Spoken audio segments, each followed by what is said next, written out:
अस्सलाम वालेकुम, very good afternoon, welcome to sports floor. हम लोग वर्ल्ड कप के बाद अब पाकिस्तान बांग्लादेश में है, ओडीआई सीरीज़ खेल रहा है। We have to talk about that. जब पाकिस्तान ने कल का मैच जीत के सीरीज़ 1-1 से बराबर कर दी, so will have a last match tomorrow जो एक फाइनल की शेप अख्तियार कर गया है। And of course a lot of things are happening off the ground. Pressure हुआ है चीफ हमारे सेलेक्टर्स का, उस पर भी हम लोग बात करेंगे। आपको बताएंगे कि उस प्रेस कॉन्फ्रेंस में क्या बातें हुई और पीसीबी के बॉस और चीफ से भी उनकी मुलाकात हुई मोहसिन नकवी से, और मोहसिन नकवी ने सेलेक्टर्स को क्या मैसेज दिया। I will just read that out for you, but just before that let's have a look कि कल के मैच में what went up and what went down. और कल बारिश भी हुई थी। सो ढाका में पाकिस्तान ने ज़बरदस्त कम बैक कर दिया और बांग्लादेश को 127 रन से हरा कर सीरीज़ लेवल कर दी। पाकिस्तान ने पहले बैटिंग करते हुए द स्कोर कार्ड कि 274 रन बनाए 47.3 ओवर्स में। एंड सबसे aggressive innings well just in front of you Maaz Sadaqat के 46 बॉल्स पे 75 रन, जिसमें 6 फोर्स और 5 सिक्सेस शामिल थे।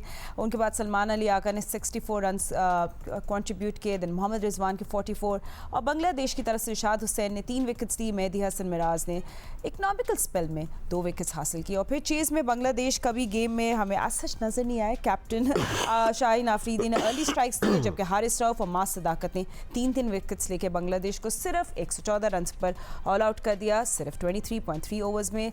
लिटन दास मेड 41 रन और इस तरह मास सदाकत की all round performance he made 75 run, took 3 wickets और पाकिस्तान की जीत की सबसे बड़ी वजह बनी। सो सीरीज अब 1-1 से बराबर हुई। डिसाइडर अब इंटरेस्टिंग होने वाला है and it will be played tomorrow. अच्छा, उससे पहले कि हम लोग मैच पे बात करें एंड कल की मैच की पूरी डिटेल्स में बात करें, and I promise you will do that. But आज सेलेक्टर्स की प्रेस कॉन्फ्रेंस हुई है, बट उससे पहले उन्हें हमारे पीसीबी के चीफ से मुलाकात की मोहसिन नकवी से, जिसके बाद चेयरमैन पीसीबी मोहसिन नकवी ने सिलेक्शन कमेटी को बोला है कि आपके पास बिल्कुल फ्री हैंड है। आपको हम एडवाइस दे रहे हैं कि मुकम्मल फ्री हैंड का इस्तेमाल करें, बग़ैर किसी प्रेशर के ईमानदारी से फ़राइज़ सर अंजाम दें और किसी भी तनकीद की परवाह नहीं करें, किसी भी तनकीद की परवाह नहीं करें। मेरी पूरी सपोर्ट आपके साथ है। मिसबाह हक, सरफराज अहमद, असद शफीक और आकिब जावेद ने भरपूर एतमाद के इज़हार पर चेयरमैन पीसीबी मोहसिन नकवी का शुक्रिया अदा किया। There were some pointers from the PCB। हमारे साथ हमारे एनालिस्ट मौजूद है, तो जल्दी से उनको इंट्रोड्यूस कर लेती हूँ। मेरे साथ है पाकिस्तान क्रिकेट टीम के former captain mister Rashid Latif. मेरे साथ है क्रिकेट के सिकंदर mister Sikandarabad, then test cricketer Ahmed Shahzad. Rashid भाई, बहुत सारे पॉइंटर्स हैं प्रेस कॉन्फ्रेंस के जो हुए हैं। वर्ल्ड कप के कैंपेन पे बात की, फिर हमें पता चला कि फ़खर जमान और बाबर आजम इंजर्ड है। फिर सेलेक्टर से बोला कि हम लोग बस इंडिया का मैच को साइड पे कर दो, बाकी तो हम एक ही मैच हारे। तो बहुत कुछ बातें करने की, हम साथ साथ बीच में बोलती भी रहेंगे, बट आपने कुछ जो देखा है सब कुछ, तो आप क्या कहते हैं इस मीटिंग में? प्रेस कॉन्फ्रेंस में एक ही सवाल होना चाहिए था कि जब सब कह रहे थे कि मास सदाकत को वर्ल्ड कप की टीम में होना चाहिए, तो वो कैसे टीम में नहीं था। और अगर इंजर्ड प्लेयर आप लेके गए तो क्वेश्चन मार्क तो आ जाता है ना, मेडिकल स्टाफ पे आ जाता है, जिन्होंने सेलेक्ट की टीम सिलेक्शन कमेटी पे आ जाता है, कोच के ऊपर, कैप्टन के ऊपर, कि आप क्यों इंजर्ड प्लेयर के साथ लेके गए या बाद में इंजर्ड हो गए। लेकिन मास सदाकत की बात ज़रूर होनी चाहिए थी कि वो अच्छा परफॉर्म करता हुआ आ रहा था और डबल एडवांटेज था, वो ऑलराउंडर था। अगर फाहिम अय्यूब नहीं खेलता तो वो खेल सकते थे, और अगर मोहम्मद नवाज नहीं खेल सकते तो वो खेल सकते थे। बाद में बहुत सारी बातें देखें होती हैं, प्रेस कॉन्फ्रेंस हो जाती फ़ौरन वर्ल्ड कप हारने के बाद, वो ज़्यादा बेहतर था। और ये जो सिलेक्शन के इख्तियारात होते हैं ना, किसी को दिए नहीं जाते, ये इस्तेमाल किए जाते हैं। अगर मैं चीफ सेलेक्टर रहूँगा ना, मैं किसी से लूँगा नहीं, फिर मैं उसको इम्पोज करूँगा, मैं काम करूँगा उसी के मुताबिक जो कंट्री को रिक्वायर होगा, जो पीसीबी को रिक्वायर्ड होगा। मुझे बोलने की ज़रूरत नहीं है कि ईमानदारी से काम करना चाहिए, ये तो नंबर 1 प्रायोरिटी होती है। आप ईमानदार हो तो सेलेक्ट करेंगे ना आप। और बहुत सारी बातें, लेकिन ये कि मैच पे भी बात करनी है। लेकिन मेरा पॉइंट ऑफ व्यू यही है कि सिलेक्शन कमेटी की जो ये मीटिंग हुई है, इसमें भारी भरकम लोग शामिल थे। 225 से 230 तक टेस्ट मैचेस खेले में, इनको भी अगर बोला जाए कि ईमानदारी से काम किया जाए या करें, मेरे ख्याल से गलत बात है ये। Right, so these are the selection committee and we have the numbers of how many tests and ODIs and T20 matches they have. अच्छा, मैं इसमें एक चीज़ ऐड करूँ? चले करें। अभी हमने प्रेस कॉन्फ्रेंस पे ही बात करें डिटेल में। अभी जैसे राशिद ने कहा ना कि वो जब मैं सुन रहा था, उन्होंने कहा कि जी वो अनफिट थे, बला बला, अब इंक्वायरी होगी, इन्वेस्टिगेशन होगी, CIA को दिया जाएगा, व्हाटएवर। अच्छा, अब फिर एक सवाल हुआ था कि आप जो है वर्ल्ड कप ख़त्म हो गया, T20 करा रहे हैं। उन्होंने कहा कोई ज़रूरत तो नहीं थी हमें। तो भाई इसीलिए तो ज़रूरत थी कि जब T20 पहले होता ये सारे लड़के आपके खेल रहे होते, अगर खेल रहे होते, मगर क्यों नहीं खेले? मैं आपको बताता हूँ क्यों नहीं हुआ। इसलिए कि माइक हैसन ने कहा था कि इन सारे लड़कों को भेज दें ऑस्ट्रेलिया वहाँ खेलने के लिए। तो उसमें से सारों में से सिर्फ 4 लड़के गए थे, बाकी तो पूरे पाकिस्तान इधर था। तो वो पहले अगर हो जाता तो इनकी फ़िटनेस टेस्ट वहीं हो जाता। और फिर बार बार जो मैं कहता हूँ ना कि फ़िटनेस टेस्ट, तो वो फ़िटनेस टेस्ट इसीलिए मैं कहता हूँ कि जाने से पहले आपको पता चल जाए। आप बाबर अगर अनफिट था और वो आपने सारा वर्ल्ड कप उसको खिला दिया तो ये तो ज़्यादती हो गई। 4 महीने में 4 दफ़ा आप भारत से हार गए, कोई बात नहीं, बाकियों से तो जीत गए, यूएई से, आप अफगानिस्तान से, मगर भारत से तो 4 दफ़ा हारे। तो इसीलिए जो डोमेस्टिक का सीज़न होता है जब इसके साथ, अब मैं इसीलिए बार बार दरख्वास्त कर रहा हूँ कि अगला जो वर्ल्ड कप आ रहा है उससे पहले वनडे का एक पूरा प्रॉपर टूर्नामेंट हो जिसमें सारे बच्चे खेलें, ताकि उसमें सबकी फ़िटनेस का भी पता चल जाए, सबको देख भी यहाँ पे अंदाज़ा हो जाए कि करंट फॉर्म किसकी है। करंट फॉर्म, ये बहुत इंपॉर्टेंट वर्ड है कि करंट फॉर्म किसकी है, वो आपको उसका पता चल जाएगा। बाकी जो है आगे आप कर रहे सवाल। राइट, सो आकिब जावेद ने बोला कि जब मुझे पहली असाइनमेंट मिली तो मुल्तान गया तो जेसन गिलिस्पी ने कहा कि 15 रुकनी टीम में तब्दीली नहीं होगी। ये फैसला हुआ था कि सिलेक्शन कमेटी 11 में भी शामिल होगी, क्योंकि सिलेक्शन कमेटी हाथ पर हाथ रख कर नहीं बैठ सकती। ये फिर प्रोफेशनल कोच के लेकर आए। हमारे अंडरस्टैंडिंग ये थी कि कोच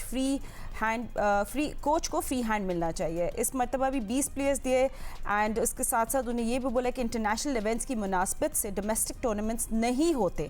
ऐसा नहीं हो सकता कि एक इवेंट की बुनियाद पर इंटरनेशनल इवेंट के लिए मुंतखब कर ले। एंड वर्ल्ड कप की प्लेइंग 11 का हक कैप्टन और कोच को होना चाहिए था। ये वही बता सकते कि कौन और खेलेगा और कौन नहीं खेलेगा। So Ahmed, I mean, so I feel like accountability फिर सेलेक्टर्स पे नहीं, should be on the coach and the captain. और व्हाट इज क्या है ये रोड मैप सिलेक्शन का, थोड़ा मुझे भी एक्सप्लेन कर दे।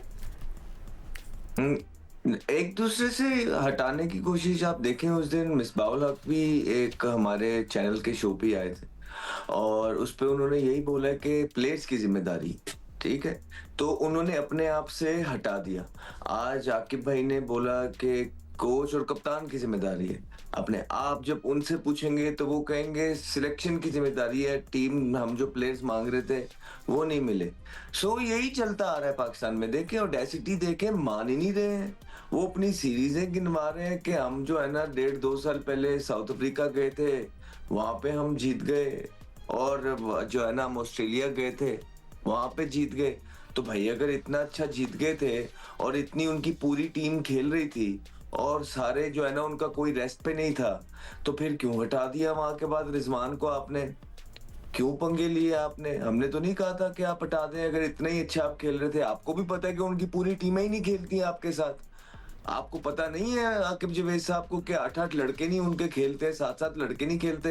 फिर वो गिनवाने लग जाते हैं कि अभी ऑस्ट्रेलिया होम सीरीज में हराया है, पहले मैच में 9 लड़के नहीं खेल रहे थे, दूसरे में 6 नहीं खेल रहे थे, तीसरे मैच में भी पूरी टीम नहीं खेली, और जिनको आपने हराया है उनको आगे जिम्बाब्वे ने भी हरवाया है, वो भी क्वालिफाई नहीं किया आपकी तरह। और ऑडेसिटी देखें कि आप ये मान ही नहीं रहे हैं कि जी वो वॉश आउट हो गया न्यूजीलैंड का मैच और बस एक इंग्लैंड से मैच आ रहे हैं। और भाईजान इतने ही मैच होते हैं वर्ल्ड कप के अंदर और 150 मैच खिला दें।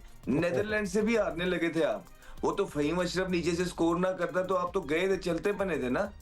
तो ये सारी चीजें तो देखनी है, आप ही की टीम ने की है, ये हमने थोड़ी की है। फिर भारत से आप 4 मैच ऊपर नीचे हार गए 3 महीने के अंदर, ठीक है। तो ये आपकी प्लानिंग खड़ी है, इस तरह के आपके सारे काम हो रहे हैं। तो हमें अभी भी लगता है कि यार ठीक है, आकिब भाई एक सीनियर इंसान है, जिन्होंने एक सीजन्ड इंसान है, जिंदगी में बड़ा काम किया है, कोचिंग के अंदर बहुत, हम सारे उनके अंडर खेले हुए हैं and we respect that factor. और हम कोई ग्रज रख के उनके साथ बात नहीं करते कि जी उन्होंने हमारे लिए इस तरह बात की थी तो हमने अभी तक उनका नाम भी नहीं लिया, सपोर्ट करते आ रहे हैं थ्रू आउट उनको, अगर आप देखा जाए तो। लेकिन ये किस तरह की प्रेस कॉन्फ्रेंस है जिसपे इंसान मान ही नहीं रहा है कि यार हम कहाँ स्टैंड करें। आप 8वें नंबर की टीम आप लोगों ने बना दी है और फिर भी आप एक दफा कोई आके ये नहीं कह रहा है कि हाँ यार हमारी गलती है, हमें मेहनत करनी है, ये करना है, वो करना है। आके वो जो 150 सीरीजों में से 2 सीरीजें जीती हुई हैं, जिनकी टीमें पूरी नहीं है, वो गिनवा के चले गए हैं।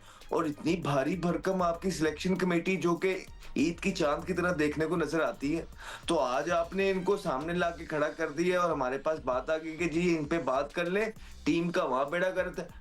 आपकी टीम तो बांग्लादेश में भी हार गई, पहला मैच 114 पे बुक हो गई, इस पे भी बात कर लेनी थी।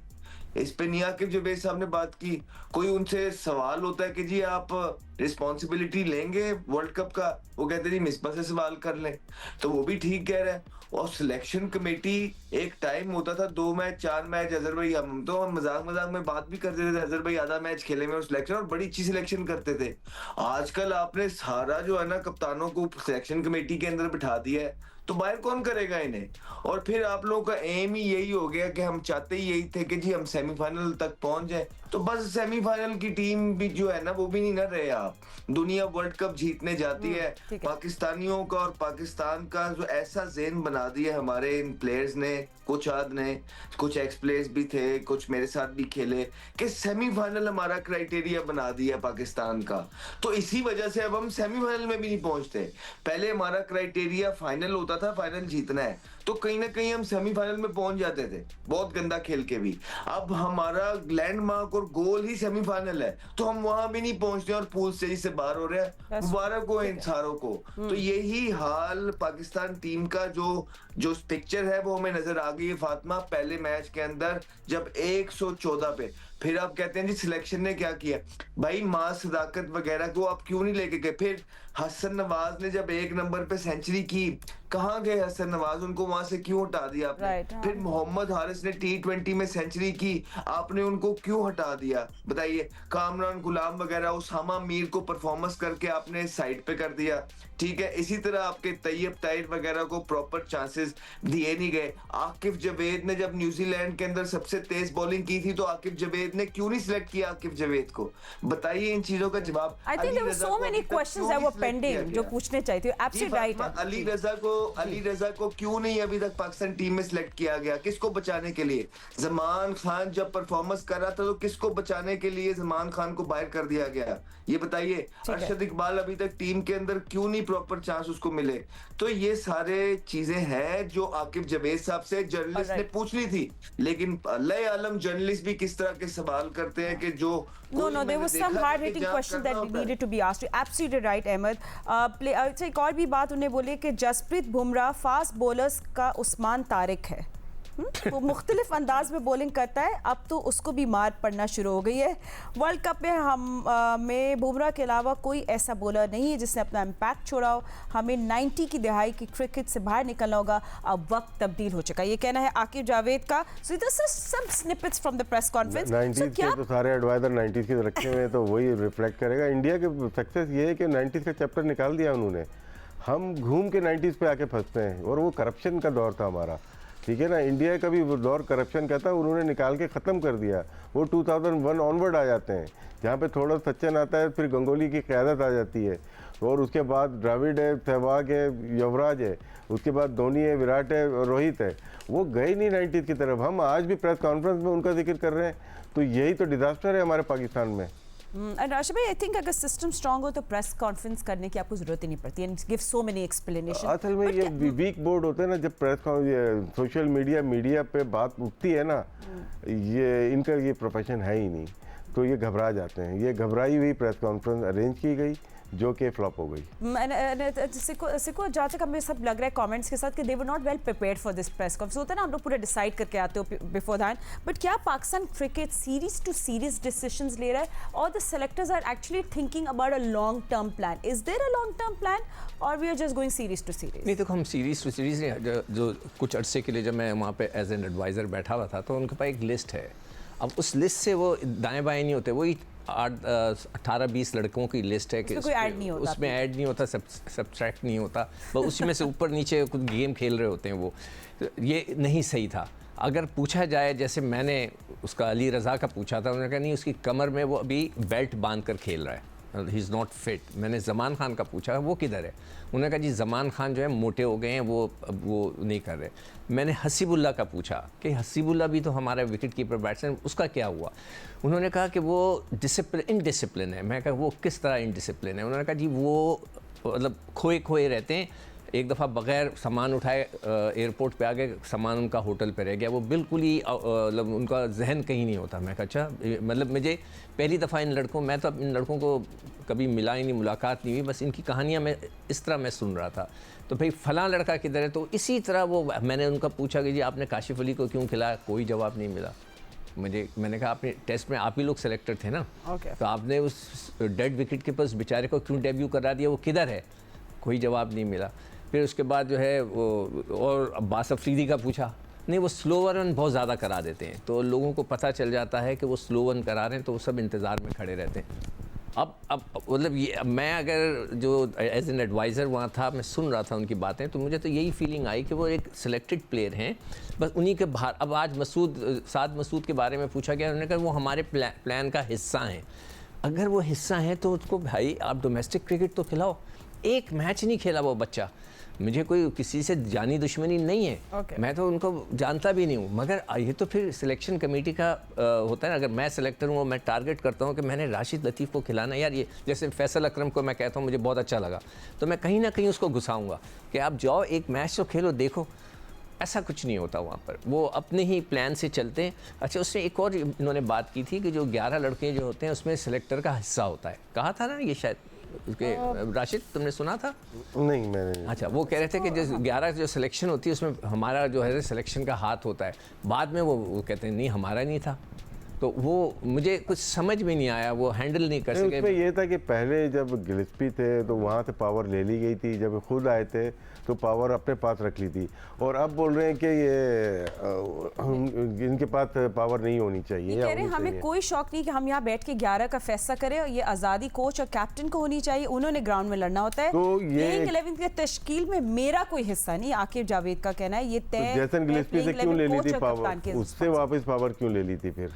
चले ठीक है, अब दे रहे पावर उनको, जब हार गए तो पावर मुंतकिल कर दी, जब जीत रहे थे टर्निंग ट्रैक के ऊपर तो पावर अपने पास रख ली। सही है, तो ये प्रेस कॉन्फ्रेंस की वैसे जरूरत नहीं थी, कर ली, चले कोई बात नहीं। चले, हमने भी अपना एनालिसिस कर लिया, हमें भी कुछ मिल गया आज बात करने के लिए, but anyway we have to talk about yesterday's match. एक सवाल और इस पे बनता है, ये कि हम लोग ने 3 ओपनर्स लेके गए, साहबजादा फरहान है और मां सदाकत, शामिल हुसैन हम लेके गए, और शायद हमें ज़रूरत हमें पेसर्स को रिप्लेसमेंट की थी। वहाँ कोई भी न्यू फेस नहीं आया, वही शाहीन आफरीदी, वही फ़हीम अशरफ, वही मोहम्मद वसीम जूनियर, वही एक और फास्ट बॉलर अपने जो है हारिस रऊफ। तो क्या इनकी रिप्लेसमेंट नहीं चाहिए हमें?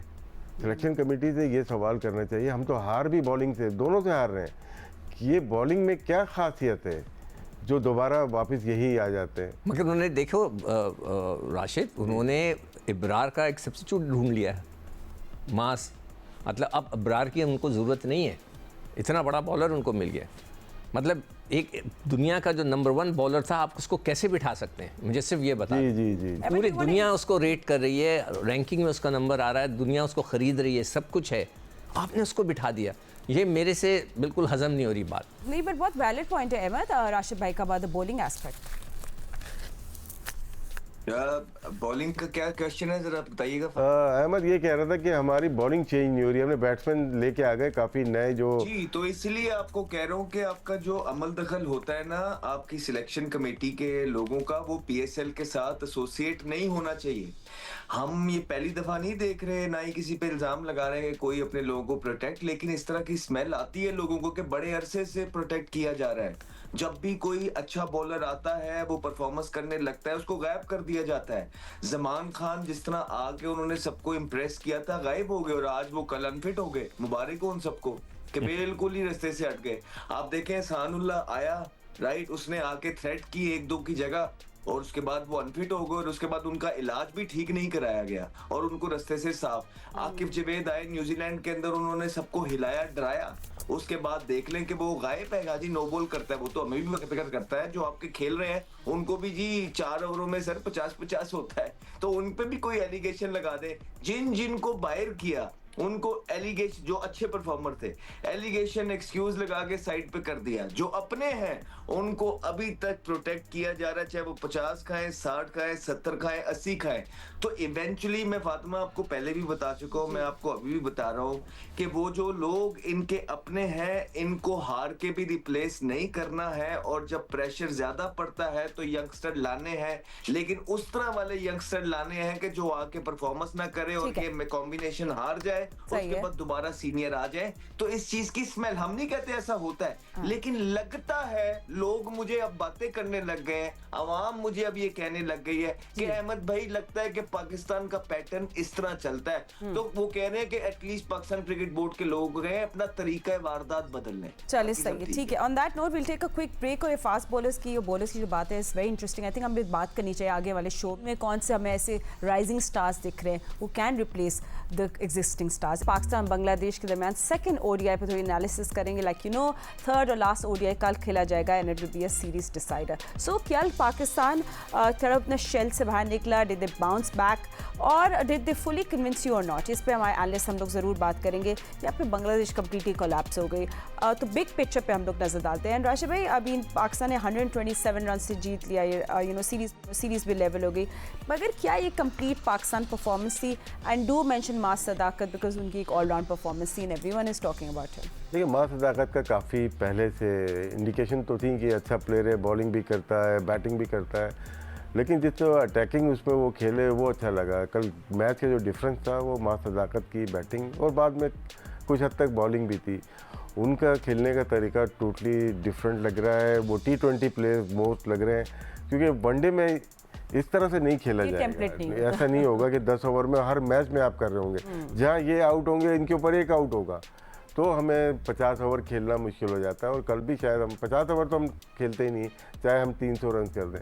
लेकिन एक पॉजिटिव साइन ज़रूर आया मास सदाकत का। और ये सवाल बनता है, क्या ये वर्ल्ड कप का हिस्सा नहीं बन सकता था? क्योंकि 2022 का ये अंडर 19 का वर्ल्ड कप खेला हुआ है और काफ़ी टाइम हो गया ये सर्किट में खेल रहे हैं। पेशावर दलमी से 2 सीज़न खेल चुके हैं, तो शायद एक ही पॉजिटिव साइन नज़र आया, वो मास सदाकत की batting and bowling. And you know, एक साइड पे हम लोग देख रहे थे एग्रेसिव बैटिंग राशिद भाई, क्योंकि सॉरी फॉलोअप सवाल भी मैं आपसे पूछी, पर दूसरी साइड पे I was just looking at the dot balls. Dot ball pressure भी बिल्ड हो रहा था। क्या पाकिस्तान का टॉप ऑर्डर अभी भी वो एक सिंक्रोनाइज्ड बैटिंग नहीं कर रहा है? देखिए, जहाँ तक साहबजादा फरहान, वो मेरे ख्याल से नॉर्मल जो बैटिंग करते हैं, T20 नहीं था, ये वनडे था, और वो बड़े सीनियर प्लेयर हैं। उनका नो डाउट डेब्यू हुआ है, अभी 4 दिन पहले ही हुआ है, लेकिन वो काफ़ी पहले से फर्स्ट क्लास और इस डोमेस्टिक में है, तो वो प्रॉपर क्रिकेट खेलना चाह रहे थे। वो विनिंग को बिल्ड करके आखिर तक लेके जाने वाले प्लेयर हैं, तो वो एक तरीके से ठीक थे। लेकिन ये बहुत ज़्यादा तेज़ खेल रहे थे, इसलिए उनकी बैटिंग हमें नज़र नहीं आई। और मेरे ख्याल से जब दोनों का कम्बिनेशन होता है, दोनों की पार्टनरशिप होती है, कभी कोई स्लो खेल रहा होता है, कभी तेज़ खेल रहा होता है, तो मेरे ख्याल से जो स्लो खेले वो मैच के सिचुएशन के मुताबिक ही खेल रहे थे। Right. And Sikandar Agha, you know, Salman Ali Agha ज़्यादा प्रोएक्टिव। नहीं, मैं एक चीज़ देखिए, सबकी अपनी अपनी ओपिनियन है। मेरी ओपिनियन ये है कि वो भी उसी तरह खेलें जिस तरह के दूसरे। पहले एक दफ़ा वो अभी उसने जिक्र किया था ना, नवाज़ ने जाके न्यूजीलैंड में 100 किए थे, उसके बाद 4 इनिंग में उसके 0 थे। फिर मोहम्मद हारिस ने बांग्लादेशी के ख़िलाफ़ शायद लाहौर में 100 किए थे। इन्होंने भी बहुत ये अननेसेसरी ज़बरदस्ती शॉटें मारते हैं, तो ये इतने लंबा, मेरे हिसाब से दैट्स माय ओपिनियन। मैं तो उनसे रिक्वेस्ट करूंगा कि मुझे गलत साबित करें कि हर मैच में इस तरह करके दिखाएं। कोई T20 में चल सकते हैं, सिर्फ T20 में तो इस तरह की मार धाड़ चल सकती है, वनडे में नहीं चल सकती। कल भी आप देखें, पहली विकेट गिरी 103 पे, फिर 3 विकेटें गिरी तकरीबन 122 पे 3 विकेटें गिर गई। उसके बाद एक लंबी पार्टनरशिप लगी मोर देन 100, और वो गिरी थी 231 पे। उसके बाद पूरी टीम 274 पे आउट हो गई, जबकि आपने 8 बैट्समैन खिलाएं, यानी कि 43 के ऊपर 6 लड़के फिर आउट हो गए, जिसमें रिजवान भी था, नीचे आपका समद था, उसमें फ़हीम भी था, और बाकी सारी टेल थी। हुसैन तलत, हाँ, हुसैन तलत भी थे। इन सब के होते हुए हम 43 पे again we lost the wickets. तो ये मतलब अब ये भी अलार्मिंग है ना, कि मतलब 2 बस पार्टनरशिप्स लगी हैं, उसके अलावा किसी बैट्समैन ने, आपने 8 बैट्समैन रखने का क्या फ़ायदा हुआ? मैं इसलिए तो स्पेशलिस्ट स्पिनर को आपको रखना चाहिए था। आप ये ना समझें कि मास सदाकत की स्पिन से आपका काम पूरा हो गया, अब हमें इब्रार की ज़रूरत नहीं है। मुझे तो ऐसा लग रहा है इब्रार को दोबारा बाहर इसलिए रखा जा रहा है। आप शुरू से उठा के देख लें, जब बांग्लादेश में था उसको बाहर बिठाया, फिर आगे जाके फिर बिठाया, फिर जहाँ मौका मिलता है उसको बिठाते हैं। अभी भी वो चाह रहे हैं कि शायद शादाब फिट होकर दोबारा आ जाएं, तो ये उनकी जगह बना के रखें। मुझे अभी मैं आपको बता रहा हूँ, क्या शादाब होता तो उसको वो बिठाते? मेरा सवाल है ये। और जिस तरह आपने इब्रार को बिठाया, कि आप बिठाते उसको? नहीं बिठाते। But they saying they want to try new players ना for this series, ये पहले से decided तो था। ठीक है, They don't want to try, Okay. अच्छा ठीक है। अच्छा, मुझसे वो सलमान अली आगा मैं बात जरूर, वो एक हम लोग अब इसके बाद जल्दी से हम पहले मैच का एनालिसिस कर ले। प्रॉमिस हम लोग सलमान अली आगा के रन आउट की बात करेंगे and how proactive he was, but promise that's a different segment. But Ahmed, I mean I think जो सिकंदर भी बात कर रहे थे, Pakistan looking at the score card 231 for 3 थे and we had 11 overs remaining at that time.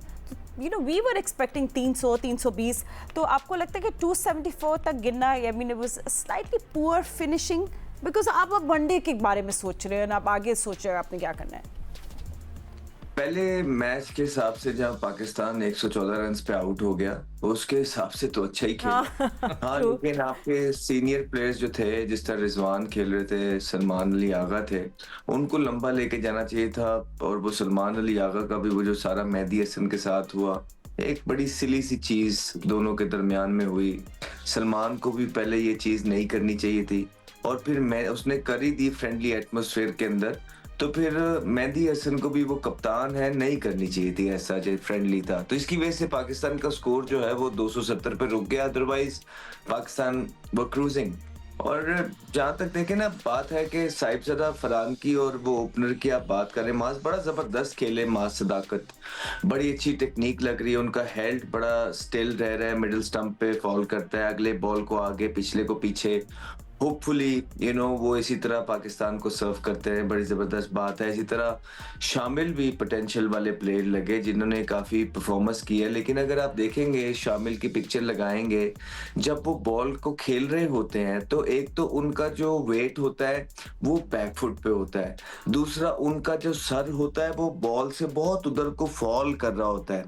अब इस टेक्निक में जो बेसिक मिस्टेक्स हैं, जो कि कोई भी कोच, एक नॉर्मल कोच ठीक करा सकता है, लेकिन पाकिस्तान के डोमेस्टिक में इस तरह का कोई बंदा नहीं निकला कि ये बेसिक ठीक करा दे। सबके अंडर वो खेल लिए और वो इंटरनेशनल क्रिकेट में आ गए, बड़े अच्छे प्लेयर हैं, बड़े जबरदस्त प्लेयर हैं, लेकिन ये और ज्यादा बेहतर परफॉर्मेंस करेंगे या करते कि अगर जो कोचेस हैं ये इनकी ये माइनर एडजस्टमेंट कराते, जो कि बिल्कुल मुश्किल नहीं है। ठीक है, साहिबजादा फरहान का भी थोड़ा सा ये हो रहा है कि 2 फ्रेम लेट हो रहे हैं अपने इनिशियल मूवमेंट के अंदर, और जो इनकी इनिशियल मूवमेंट के बाद जो पोजीशन में आ रहे हैं, उनका जो लेफ्ट टो है वो कवर की तरफ है, that has to be towards extra cover and mid off, जिसकी वजह से कवर की तरफ होता है और लेट हो रहे हैं तो हल्का सा उनका भी हेड गिर रहा है। तो जब वो पैर को मिड ऑफ और एक्स्ट्रा कवर की तरफ ले आएंगे, ठीक है, और जरा जल्दी रेडी पोजीशन में आ जाएंगे, तो वो फॉल भी नहीं करेंगे और ज्यादा बेहतर पोजीशन के अंदर आएंगे। तो जहां तक बात रही है साहिबजादा फरहान की ना, काफी परफॉर्मेंस करके आया है वो, उसकी ओडीआई क्रिकेट में परफॉर्मेंसेस देखिए, डोमेस्टिक के अंदर आपको पता लगेगा कि वो किस कैटेगरी से करके आया है। He is one of those players के जो पूरा ग्राइंड खा के परफॉर्मेंस करके आया है, फास्ट ट्रैक नहीं किया गया, उसको साइम अयूब की तरह सपोर्ट नहीं की गई। ठीक है, हमने पहले 40-45 मैच यहाँ पे साइम अयूब को दिए T20 के, मैंने नहीं देखा किसी ने उस पर बात की है। और इतनी जल्दी से एक जजमेंटल हो जाना किसी एक प्लेयर के लिए जो एक प्रॉपर पैथवे से आया हुआ है, it's not fair. I guess I think we should leave him alone for a while. He has done wonders in T20 cricket, जो उसने डोमेस्टिक में भी परफॉर्म की थी, वर्ल्ड कप का हाईएस्ट स्कोरर बन के आया, he made us proud। और अब उसको वनडे में इसलिए चांस मिल रहा है, ना सिर्फ वो T20 में परफॉर्मेंस की है, उसकी वनडे की परफॉर्मेंस अच्छी है डोमेस्टिक की, that's why he has been given a go।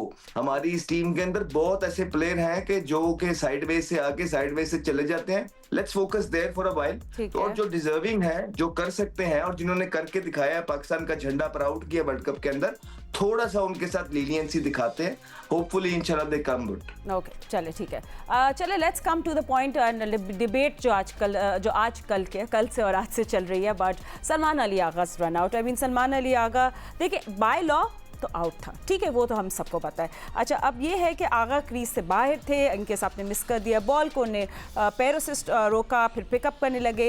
International level पे ये बेसिक एरर है, ये कन्फ्यूजन या ये नेचुरल रिएक्शन, ऐसी सब बातें करें। मिराज ने भी अलर्ट क्रिकेट खेली। अब वो लोग कह रहे हैं कि भाई बात किस पे ज़्यादा करनी चाहिए, सलमान अली आगा पे या मिराज पे, कि ने जिस तरह डिसमिसल के स्क्रूटनी वो कह रहे हैं किसकी होनी चाहिए, उनके रिएक्शन पे या उनके एक्शन पे। तो हमारे एनालिस्ट इस बारे में क्या बात करते हैं, तो चलें आप राशिद भाई पहले बात करें। चले Sikandar he wants to lead it. सबसे बड़ी गलती सलमान अली आगा की है। ओके, मैच्योर क्रिकेटर है, एक गज अगर आप तस्वीर दिखाएंगे, एक गज दूर बाहर खड़ा है, एक गज से ज्यादा, मतलब आप क्रीज इधर है, एक गज से ज्यादा बाहर खड़े। We will show that on the full screen. अगर आप देखो गुस्सा भी हो, ग्लव्स भी उतारे, हेलमेट भी। Okay, let's have a look at this.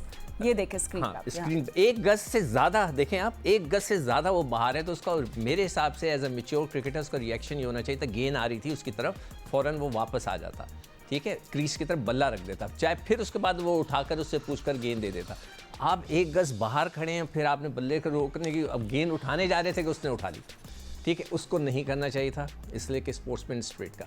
अब ये हो गया ख़त्म, मगर बाद में जो आगा का रिएक्शन था वो भी बड़ा ख़तरनाक था। आपने अब्यूसिव लैंग्वेज इस्तेमाल की, वो भी एग्रेसिव हो रहे थे, हेलमेट उतार दिया, ग्लव्स हाथ के इशारे के टोपियां फेंक दी, ये फेंक दे, वो भी गलत था।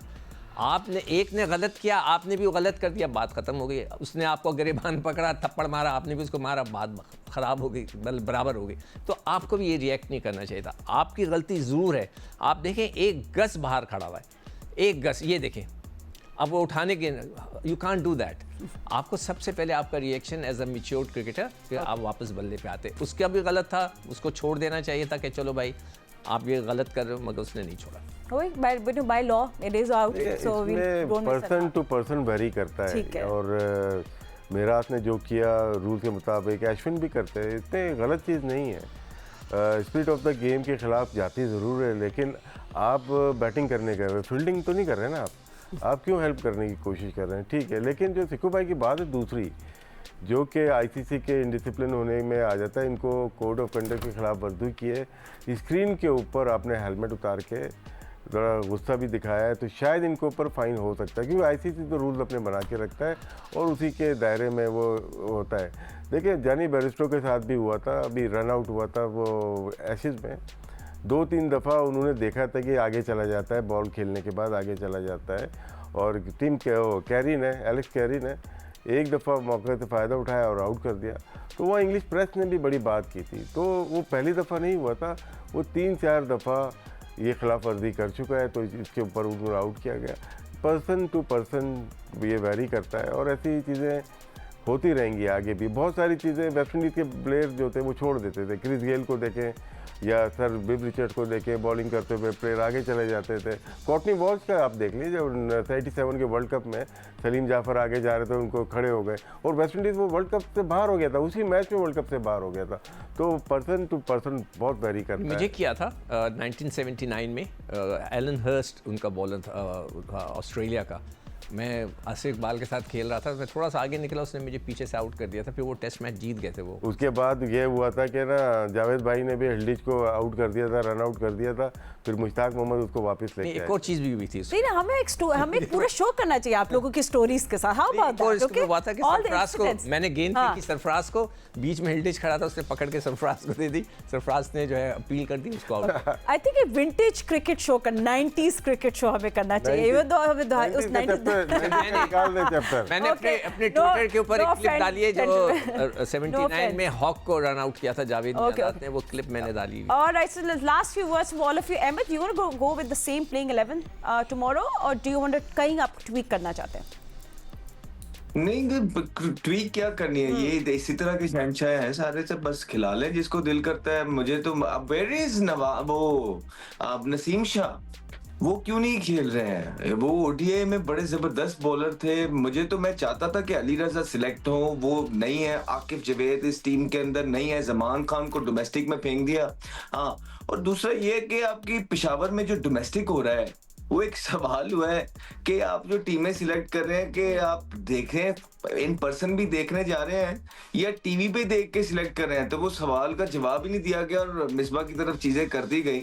तो वहां की तरह जाके चीजें देख रहे हैं, वहां की लाइट कैसी है, लोग कंप्लेन कर रहे हैं, आपके प्लेयर्स कंप्लेन कर रहे हैं, लोग इंजर्ड हो रहे हैं। तो अगर आप पीएसएल का भी सोच रहे हैं पेशावर के अंदर, तो जरा खुदारा एक नजर उधर भी मार लें, क्योंकि फिर जब फॉरेनर्स आएंगे ठीक और है। एक आधे के साथ इस तरह का मिसहैप हो गया कि जिस तरह आपके प्लेयर्स के साथ हो रहे हैं, तो फिर जग रसाई होगी आपकी, तो उससे सही पहले ही ठीक देख है। लें। Sorry Ahmed, I don't have enough time, but thank you so much gentleman for joining us. Series अब 1-1 से बढ़ाकर में अब सब कल डिसाइड होगा who will win the series और पाकिस्तान क्या कंसिस्टेंट रहेगा, यानी our eyes will be on this match and हम आपको जी न्यूज़ पे अपडेट्स देते रहेंगे। अभी इतना ही वक्त है, अल्लाह हाफिज़।